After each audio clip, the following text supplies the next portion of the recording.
नमस्कार, मैं कमलेश कबीर आपका एक बार फिर स्वागत करता हूं इस नए एपिसोड में। आज के इस एपिसोड में एक बार फिर हम बात करने वाले हैं भारत और पाकिस्तान के बीच तनाव की। केंद्र सरकार की तरफ से आज सर्वदलीय बैठक बुलाई गई थी। उस सर्वदलीय बैठक में क्योंकि राजनाथ सिंह उसकी अध्यक्षता कर रहे थे और वो रक्षा मंत्री भी है, और उनका जिस तरीके से स्टेटमेंट आया कि ऑपरेशन सिंदूर अभी जारी है, मतलब खत्म नहीं हुआ है, और एक और स्टेटमेंट आया कि एलओसी के ऊपर लगातार हालात बदल रहे हैं। अब ऐसी स्थिति में खबर क्या है, क्योंकि बड़े लोगों को जानने की इच्छा रहती है कि आखिर एलओसी पर चल क्या रहा है। अब एलओसी पे क्या चल रहा है, क्योंकि कल जिस तरीके से मिसाइल अटैक हुआ पाकिस्तान के 9 ठिकानों के ऊपर, उसके बाद में यह तय था कि पाकिस्तान ऐसी कोई हरकत जरूर करेगा जिसको हम कह सकते हैं कि एस्केलेशन की कोशिश जरूर करेगा, और वो कोशिश करेगा अटैक करने की, सिविलियंस को निशाना बनाने की।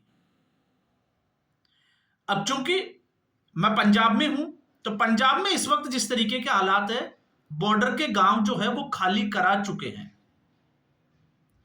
तो आप मान के चलिए ये बड़ी तैयारी का इशारा है। लेकिन उससे भी बड़ी खबर यह है कि रात को पाकिस्तान ने भारत के लगभग 15 शहरों को टारगेट करने का भरपूर प्रयास किया। मिसाइलें दागी गई, और 15 शहरों की जब हम बात करेंगे तो वो जम्मू कश्मीर से लेके, चाहे वो अवंतीपुरा हो, श्रीनगर हो, उधर आप पुंछ का जो सेक्टर हो, या फिर इधर हम बात कर सकते हैं पठानकोट। सबसे ज्यादा जो शहर है वो पंजाब के ही इसमें आते हैं। पठानकोट, अमृतसर, बठिंडा, जालंधर, लुधियाना, चंडीगढ़, फिरोजपुर, ऐसे जो शहर हैं, इन सभी शहरों को जो है वो पाकिस्तान ने टारगेट करने की पूरी कोशिश की थी। लेकिन भारत का S-400 जो सिस्टम है, उसने मिसाइलों को नाकाम कर दिया, हवा में ही मार उड़ाया। और भारत का जवाब यह है कि भारत ने पाकिस्तान के एयर डिफेंस सिस्टम को पूरी तरह से तबाह कर दिया है। तो इसका मतलब हम यह कह सकते हैं कि जंग जो है वो लगभग शुरू हो चुकी है। ठीक ऐसा ही जो है वो एक मिसाइल पोंगल, राजस्थान में जो बीकानेर का सटा हुआ क्षेत्र है, उसमें मे बी आई थिंक गांव का नाम है खाजूवाला, वहां पर भी एक मिसाइल गिरी।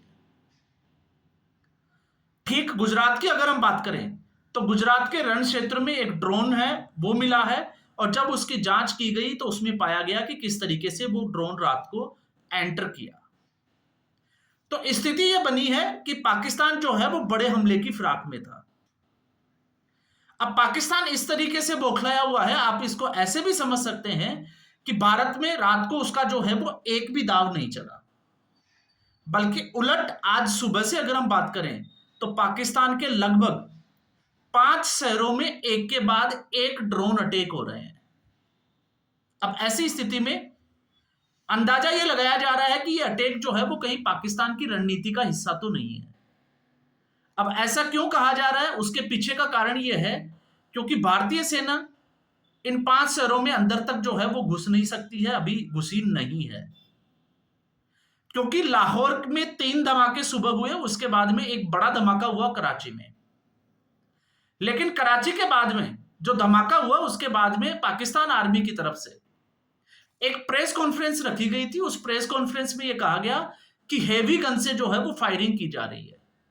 तो हेवी गन से इस फायरिंग की जा रही है, इसका मतलब आप अंदाजा लगा सकते हैं कि पाकिस्तान में यह आंतरिक सुरक्षा का कोई मुद्दा है, जिसमें अब चाहे तो पाकिस्तान की सेना, क्योंकि पाकिस्तान की सेना इस तरीके के लिए जानी जाती है, वो पाकिस्तान को पूरी दुनिया में, जिसको हम कह सकते हैं पाकिस्तान के ऊपर आरोप लगाने के लिए, किसी भी हद तक जा सकता है और अपने ही नागरिकों को बलि चढ़ा सकता है। क्योंकि एक मिसाइल अटैक का हम कह सकते हैं, लेकिन जहां ड्रोन के अटैक की बात है तो उसकी रेंज जो है वो 6 से 7 किलोमीटर की बताई जा रही है।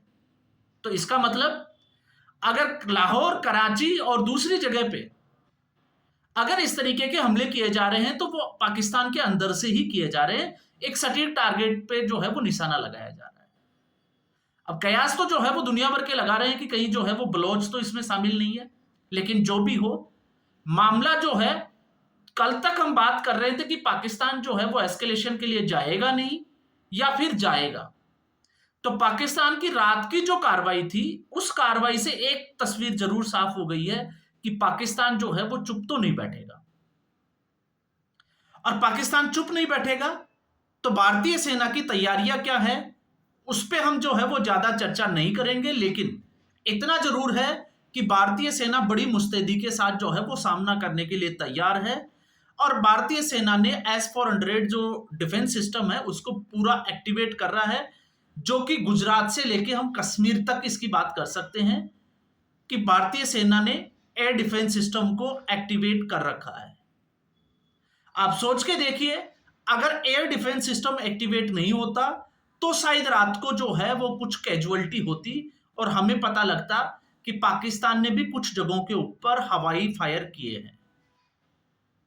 तो यहां पर एक जिसकी सबसे बड़ा अंदेशा था वो यही था कि आखिर भारत ने जब पाकिस्तान के ऊपर हमला किया और हमला करने के बाद में भारतीय सेना ने यह कहा कि हमने जो है वो सिविलियंस को टारगेट नहीं किया है। भारत ने सिर्फ आतंकवादी ठिकानों को टारगेट किया है।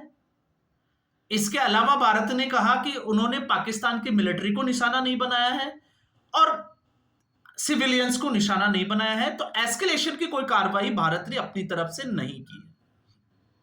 लेकिन उसके बाद से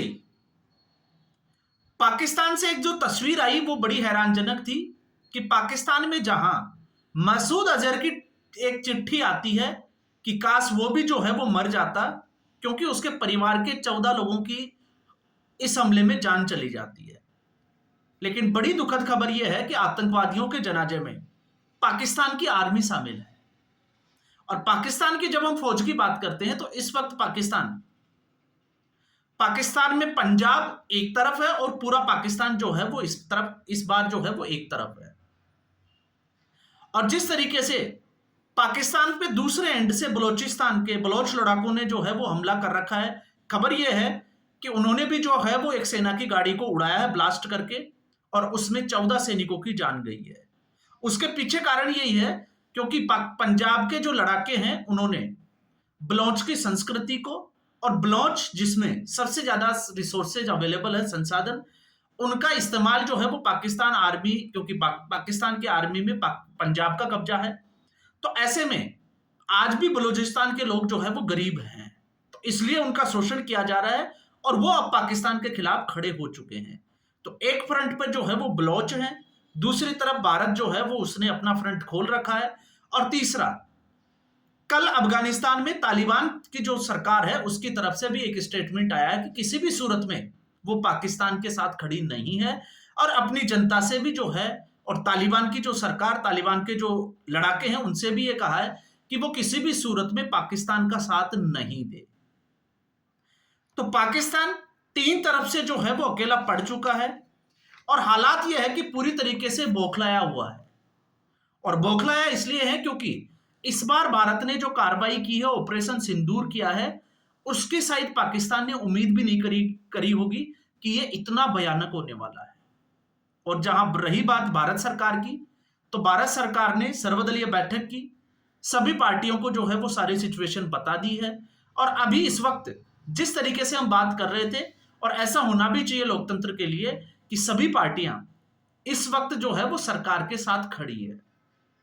आने वाले दिनों में कुछ लोग जो है वो जरूर आएंगे जो सरकार से सवाल जवाब करते हुए नजर आएंगे, लेकिन इस बीच अमित शाह ने एक बड़ा जो है वो आदेश जारी किया है कि जो भी व्यक्ति सोशल मीडिया प्लेटफॉर्म से देश विरोधी गतिविधियों में लिप्त पाया जाता है उसके ऊपर राज्य सरकारें कड़ा एक्शन ले।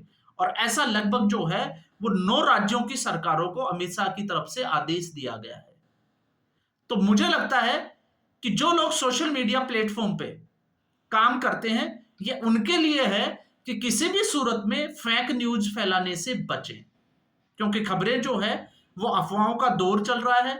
और अफवाहों का दौर जिस तरीके से चल रहा है, आपको पता ही है, पाकिस्तान के सोशल मीडिया हैंडलर्स जो राफेल को गिराने की बात करते हैं और भी तमाम तरीके की जो है वो बातें की जा रही है, तो उनको जो है वो रीशेयर ना करें, अपने अकाउंट से जो है वो उनके ऊपर कोई भी खबर जो है वो नहीं चलाएं। तो स्थिति साफ नजर आ रही है कि अभी ऑपरेशन सिंदूर खत्म नहीं हो रहा है, तो मतलब आप समझ के मानिए कि युद्ध की जो तैयारियां हैं वो पूरी जोरों से चल रही है, और हो सकता है आज रात को इससे भी बड़ा जो है वो जवाब पाकिस्तान को दिया जाए, जिसकी पूरी संभावनाएं हैं। और ऐसा इसलिए हुआ है क्योंकि कल रात की जो पाकिस्तान की कार्रवाई थी वो पूरी तरीके से उकसाने वाली थी, और अब इसको सेना ने जांच के बाद जो है वो प्रूव भी कर दिया है कि ऐसा जो है वो अलग अलग जगहों पर हुआ है। तो आज के एपिसोड में इतना ही, फिर हम नई खबर के साथ हाजिर होंगे। तब तक के लिए धन्यवाद। अगर आपको ये वीडियो जो है वो अच्छा लगे तो लाइक करें, वीडियो को शेयर करें और चैनल को जरूर सब्सक्राइब करें। जय हिंद।